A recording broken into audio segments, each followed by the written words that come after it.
Assalamualaikum warahmatullahi wabarakatuh. Kami dari kelompok 8 yang beranggotakan saya sendiri Uswatun Hasanah, Suci Anik Laraswati, Al-Aida, dan Muhammad Dakwatul. Di sini kami akan menjelaskan materi tentang memahami cara memotivasi siswa. Pengertian motivasi. Motivasi dalam bahasa Latin movere yang berarti gerak atau dorong. Menurut M. Usman Najati, seperti yang dikutip oleh Abdul Rahman Saleh, motivasi adalah kekuatan penggerak yang membangkitkan aktivitas pada makhluk hidup dan menimbulkan tingkah laku serta mengarahkannya menuju tujuan tertentu untuk bergerak. Adapun motivasi terbagi menjadi dua, yaitu yang pertama motivasi intrinsik, yang kedua motivasi ekstrinsik. Motivasi intrinsik yaitu motivasi yang muncul dari dalam diri seseorang atau manakala sifat pekerjaan itu sendiri yang membuat seseorang termotivasi. Sedangkan motivasi ekstrinsik ialah motivasi yang muncul pada seseorang karena adanya unsur-unsur dari luar. Menurut teori Hull 1943, yaitu teori behaviorisme menjelaskan motivasi sebagai fungsi rangsangan atau stimulus dan respon.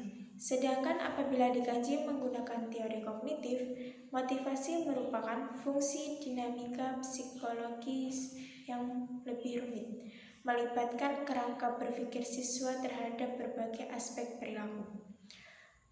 Sedangkan menurut M.C. Donald, ada 3 elemen atau ciri pokok dalam motivasi itu, yakni motivasi itu mengalami terjadinya perubahan energi, ditandai dengan adanya feeling, dan dirangsang karena adanya tujuan. Baiklah, saya akan melanjutkan penjelasan dari rekan saya, yaitu tentang cara memotivasi siswa. Dalam proses pembelajaran, tiap siswa memiliki perbedaan masalah dalam penerimaan materi pembelajaran dari guru. Baik itu perbedaan dari IQ-nya, oleh karena itu, diperlukan dari pendidik untuk sekaligus menjadi motivator bagi peserta didiknya.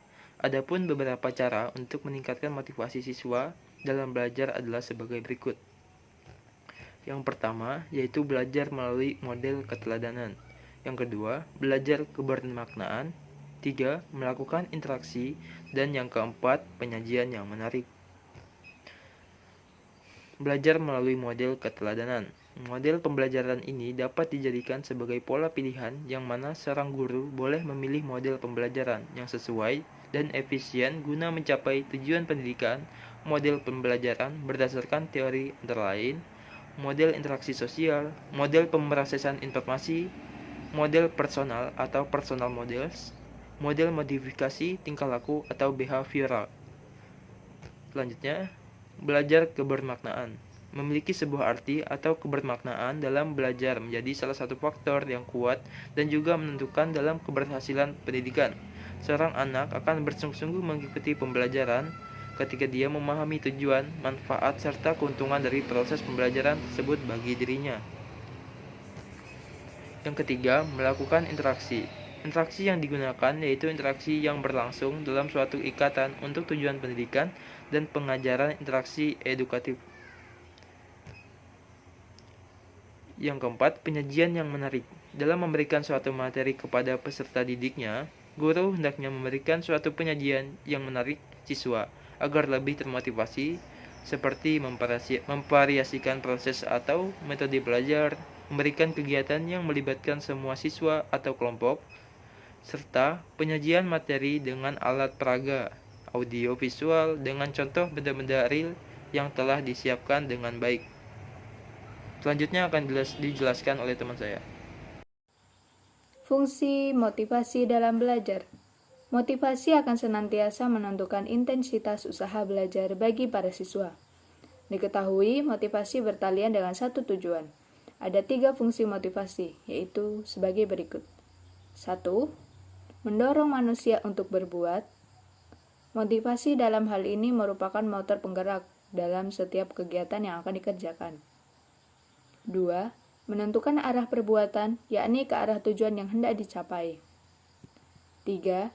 Menyeleksi perbuatan, yaitu menentukan perbuatan-perbuatan apa yang harus dikerjakan yang selaras guna mencapai tujuan, dengan menyisihkan perbuatan-perbuatan yang tidak bermanfaat bagi tujuan tersebut.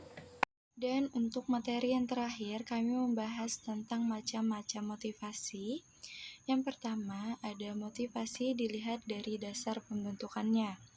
Ada 2 macam. Pertama, motif-motif bawaan. Motif ini dibawa sejak lahir, jadi motivasi ini ada tanpa dipelajari.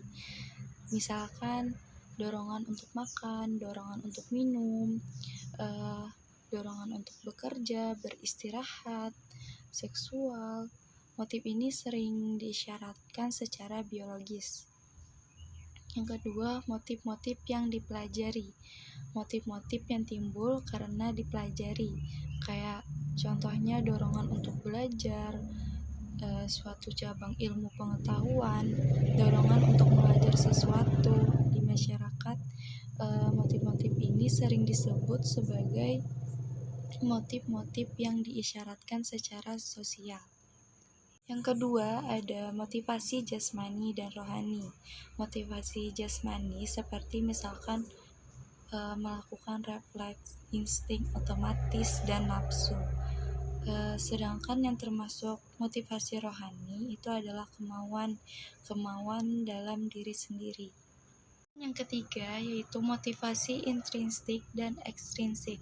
Nah, motivasi intrinsik itu motif-motif yang menjadi aktif tanpa perlu dirangsang dari luar, karena dalam diri seorang individu sudah ada dorongan untuk melakukan sesuatu. Contohnya, seseorang suka membaca, jadi tidak perlu disuruh pun dia sudah rajin untuk membaca.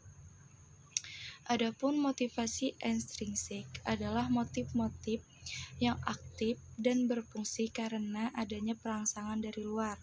Contohnya, seseorang mau belajar karena tahu besok ada ujian. Jadi, dia mengharapkan dapat nilai yang baik sehingga akan dipuji oleh temannya ataupun pacarnya. Baiklah, sekian presentasi dari kami. Apabila ada kesalahan kata maupun secara lisan, mohon dimaafkan. Wassalamualaikum warahmatullahi wabarakatuh.